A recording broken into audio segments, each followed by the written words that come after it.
China's reclamation activities in the Philippine-held territories of the West Philippine Sea have been building up based on satellite photos released by the AFP. Just recently, Filipino fishermen were driven out from the Panatag Shoal by Chinese Coast Guard ships using water cannons.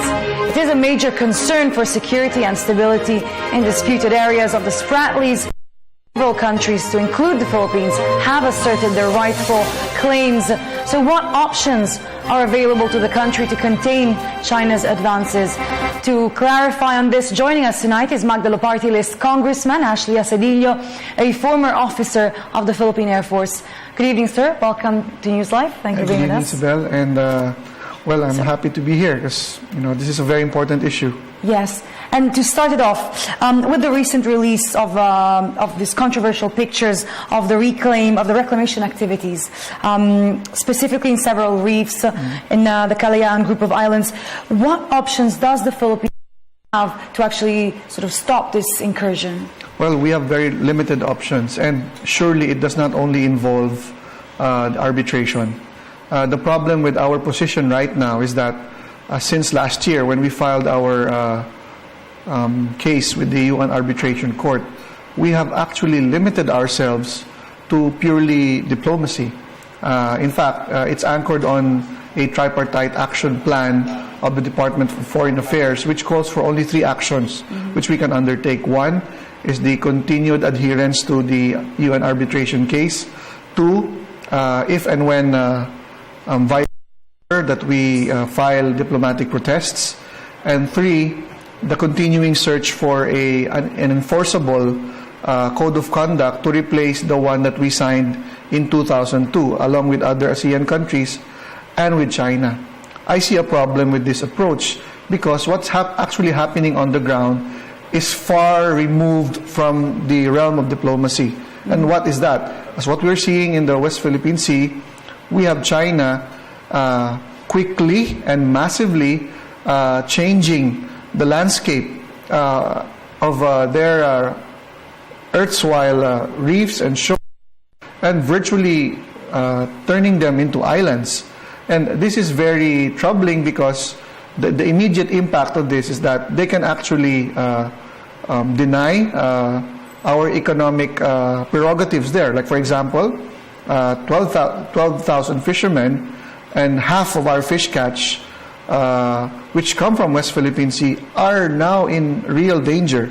The BFAR said that the continuing ability of the West Philippine Sea to provide for all countries surrounding that body of water is now also in danger because China is actually implementing very dangerous and unsustainable fishing practices.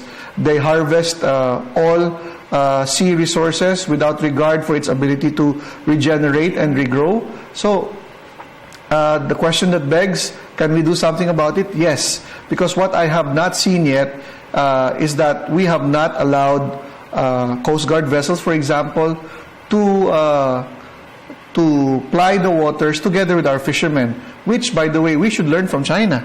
Because China is dispatching a lot of its fishermen, subsidizing their fuel, these fishermen with GPS equipment, and then just behind them, they're backstopped by Chinese Coast Guard and Chinese maritime vessels. So I think we should include that in our options. And you mentioned the limitation in terms of like the damage that it's doing to our fishery sector. Apart from that kind of damage, can we put a number on the actual overall damage, including environmental, but also economical? Yes, all we need to do is ask BFAR to quantify how much of the fish in danger. For example, we have an actual value of the total tonnage of fish that we are able to harvest from the sea. You take half of that, that's the actual economic impact. But may I add as well, in the economic aspect, we stand to lose as anywhere from $500 million to 5.5 billion barrels of oil, which the U.S. Energy Information Agency is estimating that it is possible that it is in the West Philippine Sea. So is oil, could you say that oil is a main sort of gold mine, main point of attraction for the Chinese? Yes. China is one of the top 3 countries that consume oil in the world. And I'm sure it is not lost on them that there is that potential in the West Philippine Sea. May I add as well that China, in fact, has deployed an oil rig off the coast of Vietnam in an area called the Paracel Islands, which is part of the West Philippine Sea. Now, I'm pretty sure that they're also looking at that possibility in the areas which are within our 200 nautical mile exclusive economic zone. And may I just say that what they have in mind actually is to get first dibs at all these resources. Why haven't we tapped resources though? Well, we tried to. For the past several years, the Department of Energy has commissioned vessels from the private sector to conduct underwater survey to really find out how much oil and natural gas we have there. The latest incident we had 2 years ago in Reed Bank, the Chinese tried to ram our survey ship commissioned by the Department of Energy.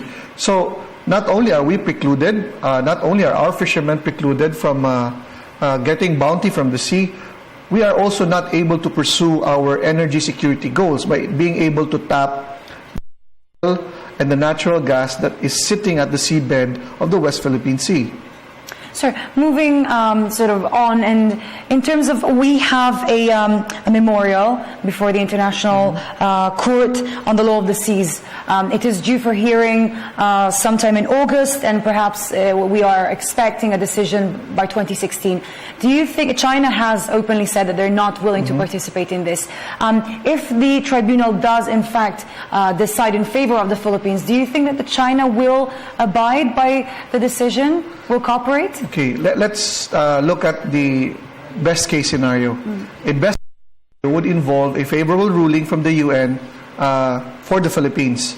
But to my mind, that is not even the best case scenario. Why? Because assuming we get a favorable ruling, that is only good as a piece of paper.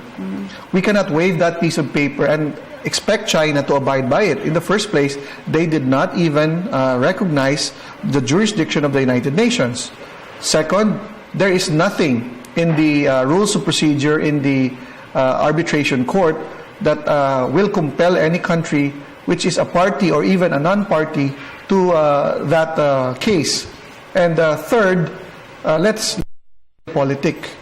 China is the power that is challenging the United States as the preeminent nation in the world. Now, who will be in a position to challenge China here in the Asia Pacific? It's only the United States, but can we count on the help of the United States? The question there is, does the United States have any basis to come to our aid or intervene for and in our behalf in this case? They don't have. They're not a party to it. They're not even a signatory to the UNCLOS, the United Nations Convention of the Law of the Sea. So they have according to old ties, aren't the Americans sort of called upon, like they should kind of take care of their old younger brother somehow? In an ideal scenario, that would have been expected of the United States. But let us remember that the United States also faces other realities. Number one, China is one of the biggest holder of debt papers, meaning the U.S. owes China a lot of money. Two, the U.S. imports more goods than it exports to China. So a lot of its industries are dependent on China, not only for trade, but even for manufacturing. A lot of American companies, including the number one most recognizable U.S. company, Apple, has manufacturing facilities in China. Add to that, they have wanted China to be part of an international coalition of countries which are supposed to take the brunt of supporting not only global policing, but also supporting other countries in terms of international aid. They have always wanted China to be part of that group, not only the countries in Europe, but all of these are in danger as part of American interest if and when they actually intervene for in our behalf. So the question here is, are the relations of the U.S. With the Philippines more important than their relations with China. And to me, if you put a dollar sign to it, the answer is very obvious. We may have historical and emotional ties with the U.S., but they count very little when it comes to the realities of global politics. And how about our ASEAN brothers? I mean, President Aquino is going to attend the ASEAN summit in Malaysia next week, and he says that he will try and appeal for support amongst our Asian brothers. Do you think? What is your opinion on this? Well, I successful. I President's objective in trying to bring this up with the ASEAN. However, I am not very optimistic because precisely ASEAN is not as united a body as we used to know it. It has 10 members. However, 2 of the 10 members in the ASEAN are already within the sphere. It will put them in a bad light. However, that we saw this when Cambodia hosted the ASEAN summit a few years back. And for the first time in the history of the ASEAN was not able to come out with a joint communique, a joint statement stating their position on several issues. The issue on West Philippine Sea, which the rest of the world knows as the South China Sea, was not even discussed thoroughly. Now we hear that Malaysia, which is one of the claimant countries in South China Sea, also refuses to take up the issue of the South China Sea and the Spratlys during the ASEAN summit. So you see there that we should expect very little from our ASEAN neighbors in terms of their support, because for one, we know the reality that 2 of our co-member nations are under the thumb of China, and second, these countries in the ASEAN cannot afford to run afoul of China for fear of, undermining both economic and political ties. I see. But there are other Asian countries that have territorial claims with China. Don't you think that they are perhaps willing to fight for their cause as well? I see a possibility of that beyond the avenue of the ASEAN. And I see Japan as a very good potential country to approach, because precisely Japan faces exactly the same existential threat vis-a-vis their relations with China. If you remember, in the Senkaku, which Japan claims and which China also claims, China tried to establish a defense identification zone. And what is similar to the case of Japan vis-a-vis the Philippines' relationship with China is that we actually face the same encroachment over maritime borders. And China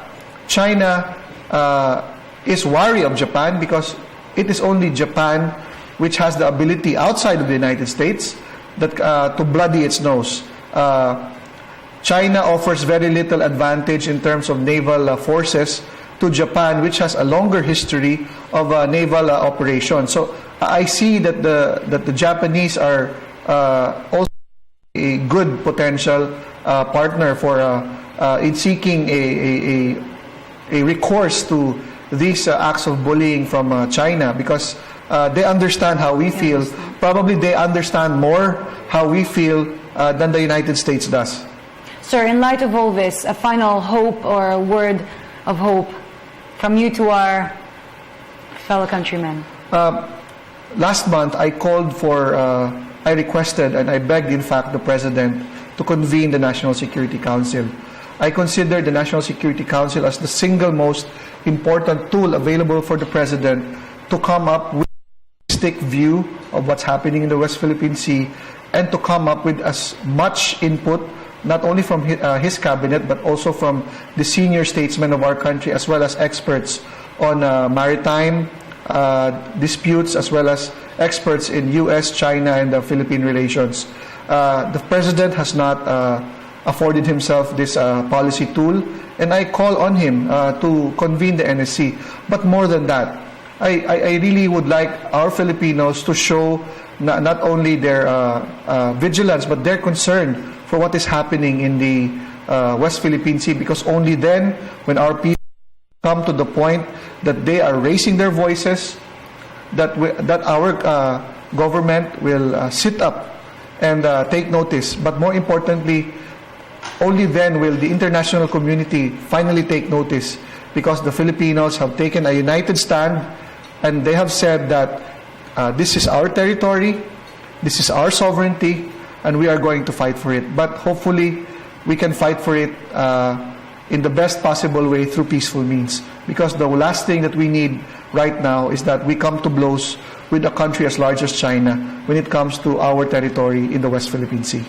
Thank you, sir. It's a very important issue, and I wish we had more time to discuss, but unfortunately time is tyrant. Then we had on the show Congressman Ashley Acedillo of the Magdalo Partylist. Thank you, sir.